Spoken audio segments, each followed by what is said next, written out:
Good morning, students. How are you? I hope you all are doing well. So, refraction ನಾವು ನಿನ್ನೆ ಕ್ಲಾಸಲ್ಲಿ ಸ್ವಲ್ಪ detail ಆಗಿ ಓದಿದ್ವಿ. Consequences of refraction ಅನ್ನು ಓದಿದ್ವಿ ನಾವು. ಅದರಲ್ಲಿ ಲ್ಯಾಟರಲ್ ಶಿಫ್ಟ್, ನಾರ್ಮಲ್ ಶಿಫ್ಟ್ ಮತ್ತೆ ಅರ್ಥಿನ ಸನ್ಸೆಟ್ ಅಂಡ್ ಸನ್ರೈಸ್ ಟೈಮಿಂಗ್ಸ್ ನಮಗೆ ಎಕ್ಸ್ಟೆಂಡ್ ಮತ್ತೆ ಪ್ರಿಫೋನ್ ಆಗೋದು ಯಾಕೆ ಹೇಗೆ ಅನ್ನೋದನ್ನೆಲ್ಲ ಸ್ವಲ್ಪ ಡೀಟೇಲ್ ಆಗಿ ಓದಿದ್ವಿ. ಈಗ ಒಂದ್ಸತಿ ಬ್ರೀಫ್ ಆಗಿ ಹೇಳ್ಬಿಡ್ತೀನಿ ಲ್ಯಾಟರಲ್ ಶಿಫ್ಟ್ ಮತ್ತೆ ನಾರ್ಮಲ್ ಶಿಫ್ಟ್ ಅನ್ನ ನಾನು. ನೋಡಿ, ಲ್ಯಾಟರಲ್ ಶಿಫ್ಟ್ ಅಂತ ಅಂದ್ರೆ the perpendicular distance between the direction of incident ray of light and the emergent ray is called lateral shift.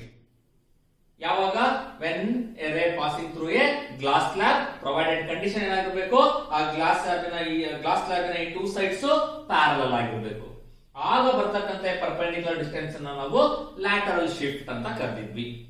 Normal shift ಅಂತಂದ್ರೆ ಏನು? The apparent rise in the position of an object in the denser medium when viewed from the rarer medium. ಅದು important. Denser medium ಅಲ್ಲಿರೋ object ನ apparent change in the position ಇಲ್ಲಿರುತ್ತೆ. Actually ನೀನ್ ಇಲ್ಲಿಂದ ನೋಡಿದಾಗ ಇಲ್ಲಿದೆ ಆಬ್ಜೆಕ್ಟ್ ಅಂತ ಫೀಲ್ ಆಗುತ್ತೆ ನಿಮಗೆ. ಅಂದ್ರೆ ಇದು ನಿಮಗೆ ಅಪರೆಂಟ್ ಡೆಪ್ತ್ ಇಲ್ಲಿಂದ ಇಲ್ಲಿಗಿರೋದು. ಯು ಅಂತ ಅಂದ್ರೆ ಇದು ರಿಯಲ್ ಡೆಪ್ತ್ ಇಲ್ಲಿಂದ ಇಲ್ಲಿಗಿರೋದು. ಅದರ ರೇಷಿಯೋನೇ ನಾವು ಆ ರಿಫ್ರಾಕ್ಟಿವ್ ಇಂಡೆಕ್ಸ್ ಅಂತ ಓದಿದ್ವಿ. ದಟ್ ಇಸ್ ನಥಿಂಗ್ ಬಟ್ ಇದನ್ನ ನಾನು ನಾರ್ಮಲ್ ಶಿಫ್ಟ್ ಅಂತ ಬರೀಬಹುದು. ಹಾಗಾದ್ರೆ ಇಲ್ಲಿಂದ ಇಲ್ಲಿಗೆ ಇರ್ತಕ್ಕಂಥ apparent rise in the position of an object ಏನಿದೆಯಲ್ಲ ನಿಮಗೆ, ಐ ಆಮ್ ಸಾರಿ, ಇಲ್ಲಿಂದ ಈ ಆಬ್ಜೆಕ್ಟ್ ಇಲ್ಲಿರೋದು ಇಲ್ಲಿದೆಯಲ್ಲ, ದಿಸ್ ಈಸ್ ಕಾಲ್ಡ್, ಇದನ್ನ ನಾವು ನಾರ್ಮಲ್ ಶಿಫ್ಟ್ ಅಂತ ಕರಿಬಹುದು. ಅದನ್ನೇ ನಾರ್ಮಲ್ ಶಿಫ್ಟ್. ದಟ್ ಈಸ್ ಇಲ್ಲಿರ್ತಕ್ಕಂಥ ಆಬ್ಜೆಕ್ಟ್ ಇಲ್ಲಿದೆ ಅಂತ ನಿಮಗೆ ಅನಿಸ್ತಾ ಇದೆ. That apparent rise in the position of an object in the denser medium and viewed from the rarer medium is called normal shift. And ಅದಾದ್ಮೇಲೆ ಒಂದು ಅಬ್ಸಲ್ಯೂಟ್ ರಿಫ್ರಾಕ್ಟಿವ್ ಇಂಡೆಕ್ಸ್ ಅಂದ್ರೇನು, relative refractive index ಅಂದ್ರೇನು ಅಂತ ಹೇಳಿದ್ವಿ ನಾವು.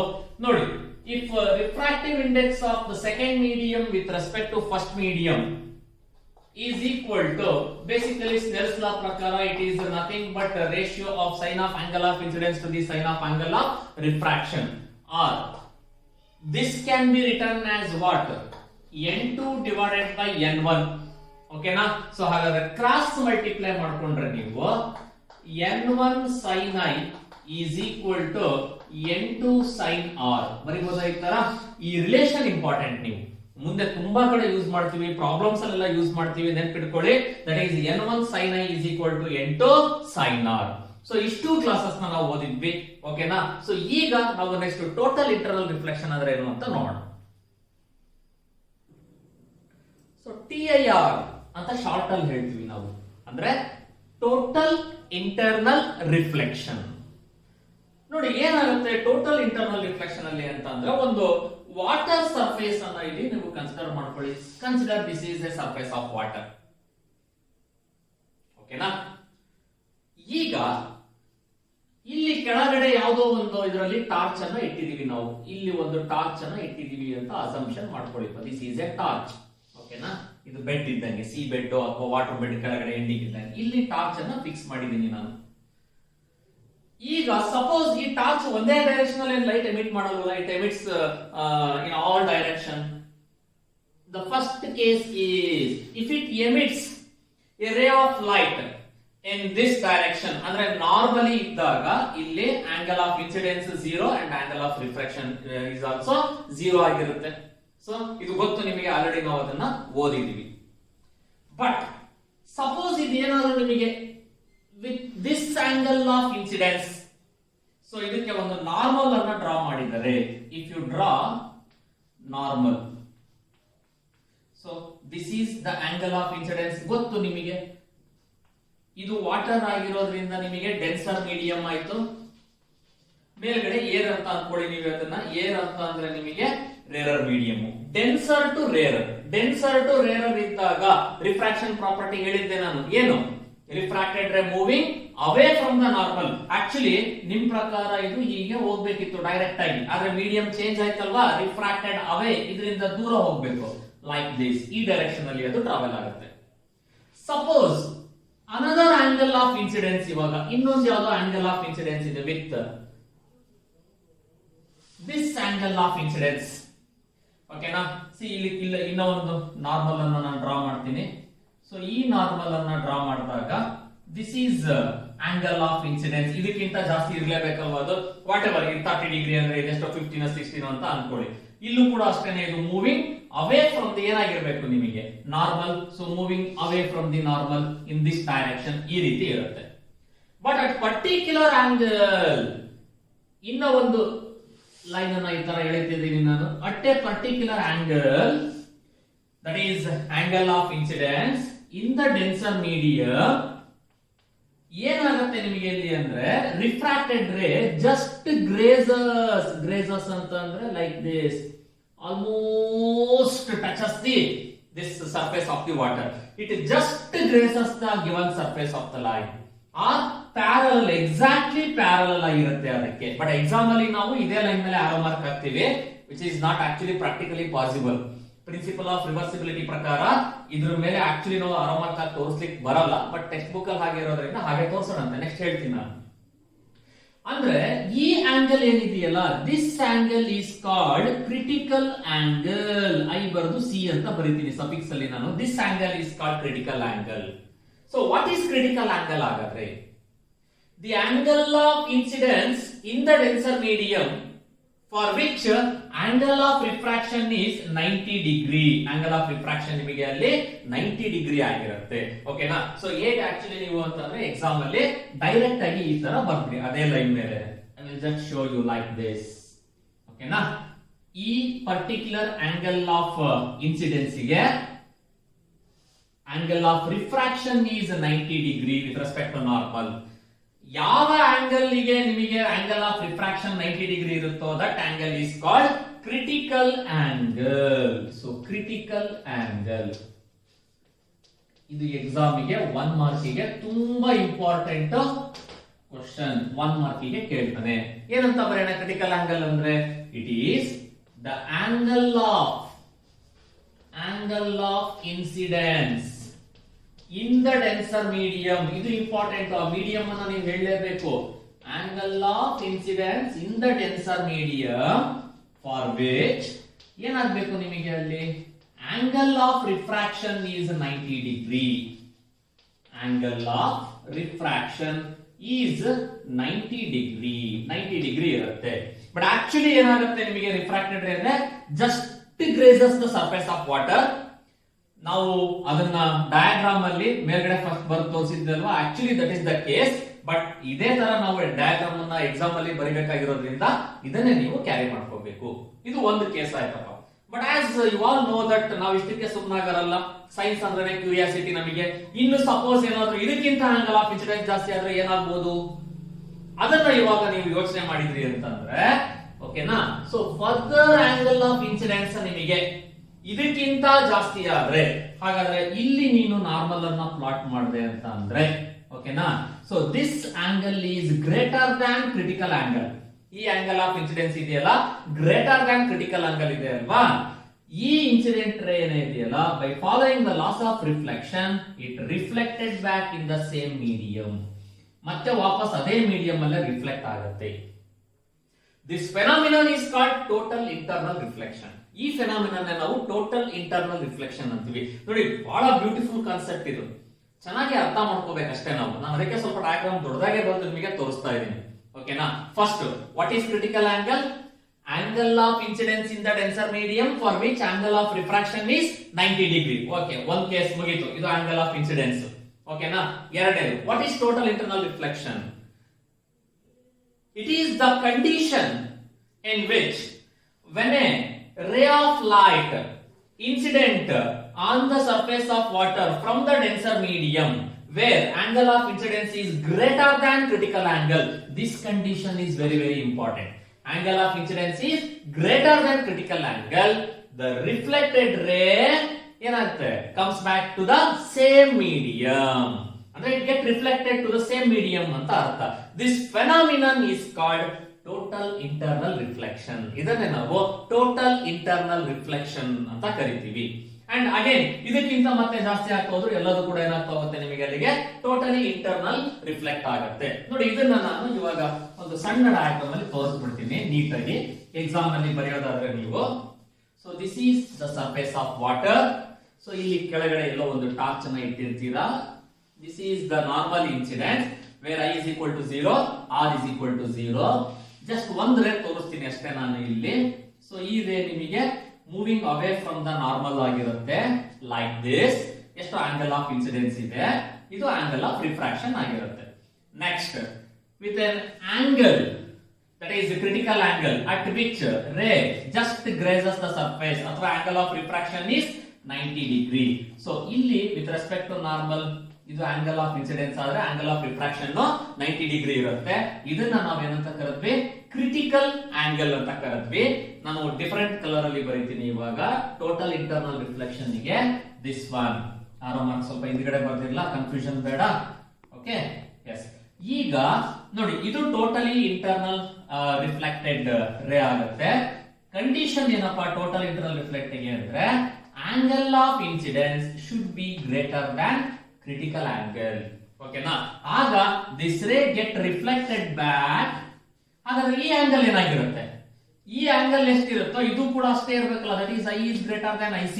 ಇದು ಎಷ್ಟಿರುತ್ತೋ ಇದು ಅಷ್ಟೇ ಇರಬೇಕು ನಮಗೆ. ಓಕೆ, ಆಗ it get reflected back in the same medium. This is called total internal reflection. ಹಾಗಾದ್ರೆ ಈ ಟೋಟಲ್ ಇಂಟರ್ನಲ್ ರಿಫ್ಲೆಕ್ಷನ್ ಎಲ್ಲದಕ್ಕೂ ಆಗಲ್ಲ ಅಂತ ಗೊತ್ತಾಯ್ತು ನಿಮಗೆ. ಇದಕ್ಕೆ ಕಂಡೀಷನ್ಸ್ ಇದೆ ಅಲ್ವೇನಪ್ಪ? That is conditions of TIR. 2 marks ಗೆ very very very very important question. What are the conditions of TIR? TIR ಆಗಬೇಕು ಅಂದ್ರೆ ಏನ್ ಕಂಡೀಷನ್? ಮೊದಲನೇ condition angle of incidence in the denser medium. ಇದು ಡೆನ್ಸರ್ ಮೀಡಿಯಂ, ಇದು rarer medium. Angle of incidence in the denser medium should be greater than critical angle. Critical angle ಗಿಂತ ಜಾಸ್ತಿ ಇರಬೇಕು. ಓಕೆನಾ? ಸೊ ಹಾಗಾದ್ರೆ ಮೊದಲನೇ ಕಂಡೀಷನ್ ಬರೆಯೋಣ. Angle of incidence, angle of incidence in the denser medium, angle of incidence in the denser medium should be ಏನಾಗಿರಬೇಕು? greater than critical angle. ಇದು ಮೊದಲನೇ ಇಂಪಾರ್ಟೆಂಟ್ ಕಂಡೀಷನ್. ನೆಕ್ಸ್ಟ್ ಎರಡನೇದು very very important, denser medium ಇಂದ rarer medium ಕಡೆ travel ಆಗ್ತಿರ್ಬೇಕು. ಇದೇ ಉಲ್ಟಾ, rarer ಇಂದ ಡೆನ್ಸರ್ ಮೀಡಿಯಂ ಮಾಡಿದ್ರೆ no, you will not get total internal reflected ray. So the ray should travel from denser medium to rarer medium. The ray should travel from denser medium to rarer medium. ನೋಡಿ exam ಗೆ 2 marks ಗೆ ಕೇಳ್ತಾನೆ ನಿಮಗೆ, ಈ ಎರಡೂ conditions ಅನ್ನ ಬರೀಬೇಕು. So what is TIR ಹೇಳಿದೆ, phenomena. What is critical angle ಅದನ್ನು ಹೇಳಿದೆ. And what are the conditions of TIR? ಒಂದು, angle of incidence should be greater than critical angle, ray should travel from denser medium to rarer medium. Okay, ಈಗ ನಾವು ಒಂದು 2 marks important relation ಅನ್ನು derive ಮಾಡೋಣ. That is relation between critical angle and refractive index, particularly refractive index of denser medium. Because ನಮಗೆ total internal reflection ಬರದೆ denser to rarer ಅಲ್ಲಿ denser medium ಇಂದ refractive index ಅನ್ನ ಕಂಡುಹಿಡಿಯಬೇಕಪ್ಪ. ಒಂದು ಸ್ಮಾಲ್ ಡಯಾಗ್ರಾಮ್ ಬೇಗ ತೋರಿಸ್ಬಿಡ್ತೀನಿ ನಿಮಗೆ. So this is a surface of water, that is denser medium, ಇದು ರೇರರ್ ಮೀಡಿಯಂ. ಸೊ ಇಲ್ಲಿ ಒಂದು ಟಾರ್ಚ್ ಅನ್ನ ಇಟ್ಟಿದ್ರಿ. This is normal incidence, I is equal to 0, R is equal to 0. So ಇದನ್ನ ಕ್ರಿಟಿಕಲ್ ಆಂಗಲ್ ಅಂತ ಅನ್ಕೊಳ್ಳಿ. If you draw a normal, angle of refraction is 90 degree. So ಈ angle ಅನ್ನ ನಾವು ಏನಂತ ಹೇಳಿದ್ವಿ? Critical angle, for which angle of refraction is 90 degree ಇತ್ತು. ಇದಕ್ಕಿಂತ ಜಾಸ್ತಿ ಇದ್ರೆ TIR ಆಗಿತ್ತು. ಅದೇನ್ ಬೇಡ ನನಗೆ. ಇಲ್ಲಿ ಜಸ್ಟ್ ಈ ಡಯಾಗ್ರಾಮ್ ನ ಇಟ್ಕೊಂಡು ಇವಾಗ ರೇರ್ ನಿಮಗೆ ಗೊತ್ತು, ಸ್ನೆಲ್ಸ್ ಲಾ ಪ್ರಕಾರ ಫ್ರಮ್ ಸ್ನೆಲ್ಸ್ ಲಾ ಪ್ರಕಾರ ಇವಾಗ ನೋಡಿ ಇಲ್ಲಿಂದ ಇಲ್ಲಿಗೆ ನೀವು ರೇ ಡಯಾಗ್ರಾಮ್ ಅಲ್ಲಿ ಆರೋ ಮಾರ್ಕ್ ಕಂಪಲ್ಸರಿ ಹಾಕಬೇಕು. ಆರೋ ಮಾರ್ಕ್ ಬಿಟ್ರೆ ತಪ್ಪಾಗ್ಬಿಡುತ್ತೆ ಅಲ್ವಾ? So refracted part is this one. ಅರ್ಥ ಆಗ್ತಾ ಇದೆನಾ? ಈಗ ಇದು ಫಸ್ಟ್ ಮೀಡಿಯಂ ಆಯ್ತು, ಇದು ಸೆಕೆಂಡ್ ಮೀಡಿಯಂ ಆಯ್ತು ಇಲ್ಲಿ ತಗೊಂಡಿರೋ ಪ್ರಕಾರ. ಹಾಗಾದ್ರೆ refractive index of rarer medium with respect to denser medium is what? sin I divided by sin R. Let us call this as equation number 1. But ನನಗೆ ಬೇಕಾಗಿರೋದು ರಿಫ್ರಾಕ್ಟಿವ್ ಇಂಡೆಕ್ಸ್ ಆಫ್ ರೇರರ್ ಅಲ್ಲ, refractive index of denser medium ಬೇಕು ನನಗೆ. I want to find the refractive index of denser medium. ಹಂಗಂತ ಲಾ ನಾನು starting ಉಲ್ಟಾ ಬರ್ಕೊಳಕ್ ಬರಲ್ಲ. But light obeys principle of reversibility. ನಾನು ನಿಮಗೆ ಹೇಳಿದ್ದೀನಿ, ಇಲ್ಲಿ ಯಾವುದೋ ಒಂದು ನಿಮಗೆ ಮಿರರ್ ಇದೆ, light for example like this, ಈ ತರ ಟ್ರಾವೆಲ್ ಆಯ್ತು ಅಂದ್ರೆ ವಾಪಸ್ ಅದೇ ಡೈರೆಕ್ಷನ್ ಅಲ್ಲಿ ನಮಗೆ ಟ್ರಾವೆಲ್ ಆಗಿ ಬರುತ್ತೆ. That is principle of reversibility. So from principle of reversibility, from principle of reversibility. So from principle of reversibility, refractive index of denser medium with respect to rarer medium is sin r divided by sin I. Okay, now let us call this as equation number 2. For critical angle, ನೋಡಿ, for critical angle ಗೆ ನಿಮಗೆ I is equal to C ಅಂತ ಬರ್ಕೊಳ್ಳಿ. ಹಾಗಾದ್ರೆ angle of refraction 90 degree ಆಗಿರ್ಬೇಕಲ್ವಾ. So for critical angle ನಾನು I ಜಾಗದಲ್ಲಿ C ಅಂತ ಬರ್ಕೊಂತೀನಿ. Refractive angle of refraction 90 degree ಇರುತ್ತೆ. Put these values in equation 2. Equation 2 becomes refractive index of denser medium with respect to rarer medium is equal to sin R, that is sin 90 degree divided by sin I ಜಾಗದಲ್ಲಿ C ಬರೀರಿ, sin C, where C is the critical angle.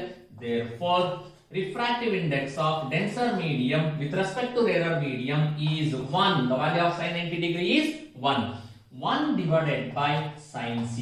This is the relation between refractive index and critical angle. This is the refractive index of denser medium with respect to what? Rarer medium is equal to reciprocal of what? Sin of critical angle, that is 1 by sin C ಅಂತ ಕೂಡ ನೀವು ಇದನ್ನ ಹೇಳ್ಬೋದು. ನೋಡಿ, ಇದು 2 marks ಗೆ exam ಗೆ ಕೇಳೋ ಸಾಧ್ಯತೆ ಇರುತ್ತೆ. ಸಮ್ ಟೈಮ್ 3 ಮಾರ್ಕ್ಸ್ ಗೆ ಕೇಳ್ತಾನೆ. ತುಂಬಾ ಈಸಿ ಇರ್ತಕ್ಕಂಥದ್ದು. ಡಯಾಗ್ರಾಮ್ ಎಕ್ಸಾಮ್ ಅಲ್ಲಿ ಬರೀಲೇಬೇಕು ಅಂತ ಏನಿಲ್ಲ. ಓಕೆನಾ? ನಾನ್ ನಿಮಗೆ ಚೆನ್ನಾಗಿ ಗೊತ್ತಾಗ್ಲಿ ಇವಾಗ ಅಂತ ಡಯಾಗ್ರಾಮ್ ಅನ್ನ ಬರ್ದಿದ್ದೀನಿ. ನೀವು ಇಷ್ಟು ಪಾಯಿಂಟ್ಸ್ ಅನ್ನ ನೀಟಾಗಿ ಸ್ಟೆಪ್ಸ್ ಅನ್ನ ಬರೆದ್ರೆ ಸಾಕು. You will get 3 out of 3. Okay,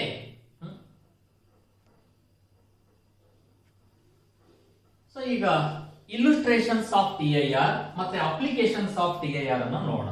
ಅಂದ್ರೆ ಜಸ್ಟ್ 2 ಮಾರ್ಕ್ಸ್ ಕೇಳ್ತಾನೆ, ಯಾವ್ದಾದ್ರು ಒಂದೆರಡು ಎಕ್ಸಾಂಪಲ್ಸ್ ಕೊಟ್ಟಂಗೆ TIR ಗೆ ಅಪ್ಲಿಕೇಶನ್ಸ್ ಅನ್ನ ಬರೆಯೋದಷ್ಟೇ. ಬಹಳ ಸಿಂಪಲ್ ಇರ್ತಕ್ಕಂಥ ಕಾನ್ಸೆಪ್ಟ್. ಈಗ ನೀವು ಡೈಮಂಡ್ ಗಳು ಸ್ಪಾರ್ಕ್ಲ್ ಆಗುತ್ತೆ. ನೀವು ಬೇರೆ ಯಾವುದೇ ಒಂದು ಎಲಿಮೆಂಟ್ ಗಿಂತ ಡೈಮಂಡ್ ಸ್ಪಾರ್ಕ್ಲಿಂಗ್ ತುಂಬಾ ಜಾಸ್ತಿ ಇರುತ್ತೆ ಅಲ್ವಾ? ಏನ್ ರೀಸನ್ ಆಕ್ಚುಲಿ ಡೈಮಂಡ್ ಅಲ್ಲಿ ಸ್ಪಾರ್ಕ್ಲಿಂಗ್ ಆಗ್ಲಿಕ್ಕೆ ಅಂದ್ರೆ ಈ phenomenon, that is total internal reflection.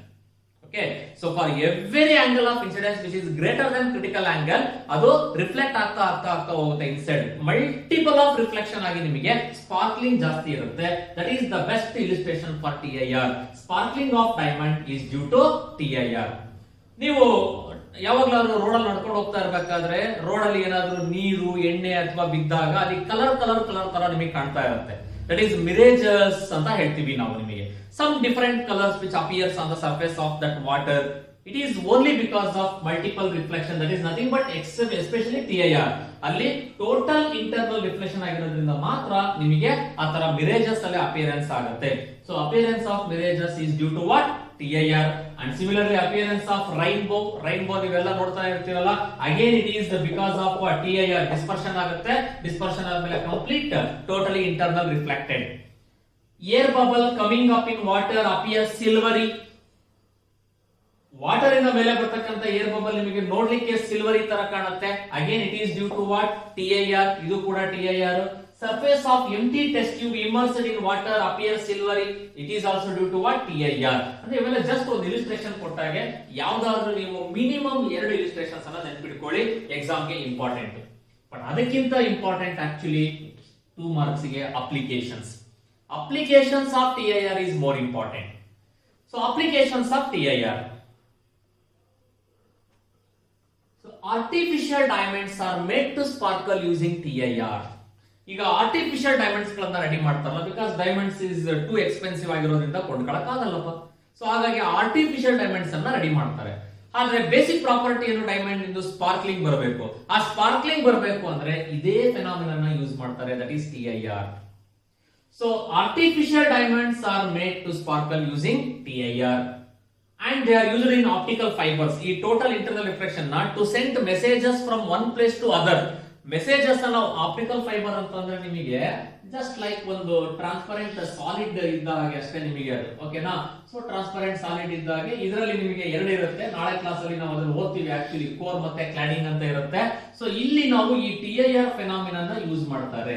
TIR phenomenon use ಮಾಡಿ ಲೈಟ್ ಆ ತರ ಹೊರಗಡೆ ಬರೋ ತರ ಮಾಡ್ತೀವಿ. That is one of the major application of TIR which are used in optical fibres. They are using in getting magnified and diminished images.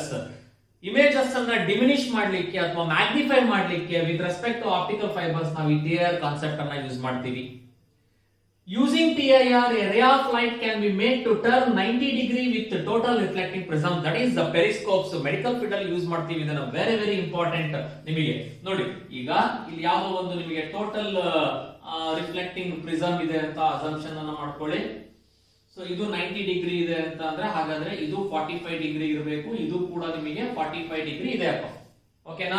So suppose A ray of incident like ಈ ತರ ಇತ್ತು ಅಂದ್ರೆ if it is angle ಇದು 45 degree ಇದೆ ಅಂತ ಅಂದ್ರೆ greater than ನಿಮಗೆ 45 degree critical angle ಗಿಂತ ಗ್ರೇಟರ್ ಇತ್ತು ಅಂದಾಗ ಆಬ್ವಿಯಸ್ಲಿ ನಿಮಗೆ ಏನಾಗಬೇಕು? It must refracted like this. Okay, so that is using TIR, a ray of light can be made to turn 90 degree with total reflecting prisms. 90 degree ನಲ್ಲಿ ಈ ರೇನ ನಾವು rotate ಮಾಡ್ತೀವಿ. ಓಕೆನಾ? ಇದು ಯಾವಾಗ ಸಾಧ್ಯ ನಿಮಗೆ 90 ಡಿಗ್ರಿ ಬರಬೇಕು ಅಂತಂದ್ರೆ angle of incidence greater than critical ಆಗಿರುತ್ತೆ. ಟೋಟಲ್ ರಿಫ್ಲೆಕ್ಟಿಂಗ್ ಪ್ರಿಸಮ್ ಅಲ್ಲಿ ಈ ತರ ಇದನ್ನ ನಾವು ಯೂಸ್ ಮಾಡ್ತೀವಿ. Next, using TIR, a ray of light can be made to turn 180 degree. 180 ಡಿಗ್ರಿಗೂ ಇದನ್ನ ಕೂಡ ನೀವು ಟರ್ನ್ ಮಾಡ್ಕೋಬಹುದು ಲೈಕ್ ದಿಸ್. ಈ ತರ ಒಂದು ಟೋಟಲ್ ರಿಫ್ಲೆಕ್ಟಿಂಗ್ ಪ್ರಿಸಮ್ ಅನ್ನ ನೀವು ತಗೊಂಡ್ರಿ ಅಂತ ಅಂದ್ರೆ ನೋಡಿ. So if you take a total reflecting prism like this, so ಇಲ್ಲಿ ನೀವು ಯೂಶುವಲಿ ಇಲ್ಲಿ ಯಾವುದೋ ಒಂದು ರೇ ಇದೆಯಪ್ಪ ನಿಮಗೆ angle of incidence greater than critical angle ಇದೆ ಅಂತ ಇಟ್ಕೊಳ್ಳಿ. So obviously ray must pass like this. Again at this point angle of incidence is greater than critical angle ಅಂತಂದ್ರೆ it moves like this. ಈ ತರ ಬರುತ್ತೆ. ಅಂದ್ರೆ 180 ಡಿಗ್ರಿ ನಲ್ಲಿ rotate ಆದಾಗೆ ಎಲ್ಲಿ ಯೂಸ್ ಮಾಡ್ತಾರೆ ಆಕ್ಚುಲಿ ಇದನ್ನ ಬೈನಾಕ್ಯುಲರ್ ಅಲ್ಲಿ. ನೀವು ನಾರ್ಮಲ್ ಕಣ್ಣಿಂದ ನೀವು ಏನ್ ನೋಡ್ತಿರೋ ನಿಮಗೆ ಅದಕ್ಕಿಂತ ಎಕ್ಸ್ಪ್ಯಾಂಡ್ ಆಗಿ ಬೈನಾಕ್ಯುಲರ್ ಆಗಿ ಕಾಣುತ್ತೆ. That is because of TIR. ಅಲ್ಲಿ 180 ಡಿಗ್ರಿ ನಲ್ಲಿ ನಿಮಗೆ ರೊಟೇಟ್ ಆಗಿರುತ್ತೆ. ಇವೆರಡು ಮೇಜರ್ ಅಪ್ಲಿಕೇಶನ್ ಆಕ್ಚುಲಿ ನಮಗೆ TIR ಅಲ್ಲಿ.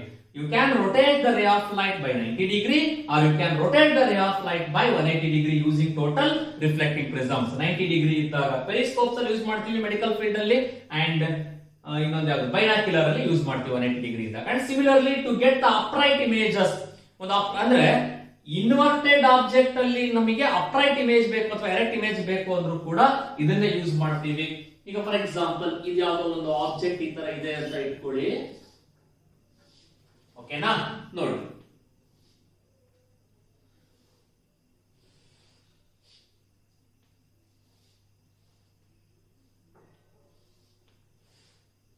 ಈಗ ಈ ತರ ಇಮೇಜ್ ಇದೆಯಪ್ಪ ನಿಮಗೆ ಆಕ್ಚುಲಿ.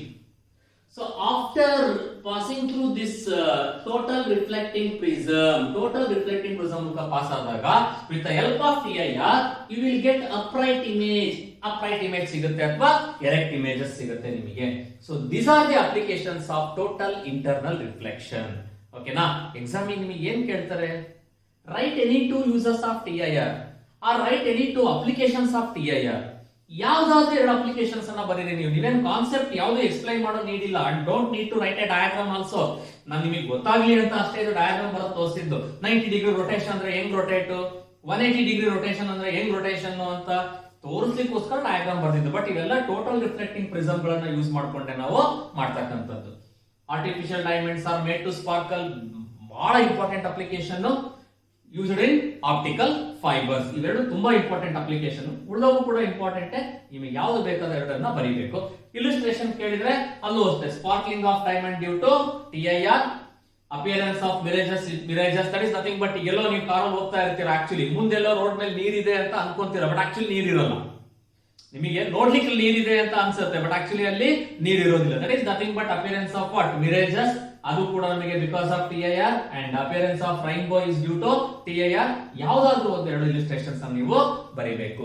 ಸೊ ಇವತ್ತಿಗೆ ಇಲ್ಲಿಗೆ ಸ್ಟಾಪ್ ಮಾಡಿರೋಣ ಕ್ಲಾಸ್ ಅನ್ನ ನಾವು. ನೆಕ್ಸ್ಟ್ ಪೀರಿಯಡ್ ಅಲ್ಲಿ ಆಪ್ಟಿಕಲ್ ಫೈಬರ್ಸ್ ಅಂದ್ರೆ ಏನು ಅಂತ ನೋಡಿ ಸ್ಪೆರಿಕಲ್ ಸರ್ಫೇಸ್ ರಿಫ್ರಾಕ್ಷನ್ ಹೇಗಾಗುತ್ತೆ ಅಂತ ಓದೋಣ. ಓಕೆನಾ? Thank you.